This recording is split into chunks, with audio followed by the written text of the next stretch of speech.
Built in 1963, the commercial center near the Las Vegas Strip has a rich history, and now the vacant stores in that area are turning into thriving businesses.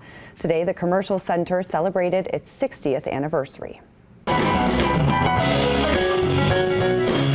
We're so excited. We had the 60-year anniversary. We're celebrating Commercial Center. I mean, 60 years is amazing. Our theme today is Diamonds Are Forever, and so is Commercial Center. Music, food, and family fun Saturday at the Commercial Center off Sahara and Maryland Parkway, celebrating the 60th anniversary of the historic shopping center.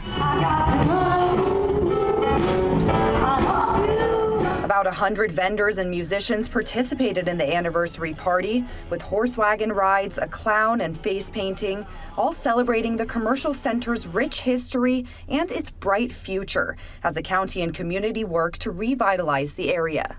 I just want to invite Las Vegas down to come check out Commercial Center, our family of businesses. Everyone has heart here, and they really have beautiful and wonderful businesses here. Clark County Commissioner Tick Seegerbloom, who's part of the effort to revamp the area, has said that the goal is to give locals an affordable place to gather while also preserving the history. During Saturday's event, businesses had the chance to offer visitors a taste of what the Commercial Center has to offer. This event was to support our current open 135 to 150 businesses. We're 15 restaurants, all small mom and pops, and this is part of the revitalization. And Sadler says the Commercial Center plans to celebrate every year as this push to revitalize the area continues.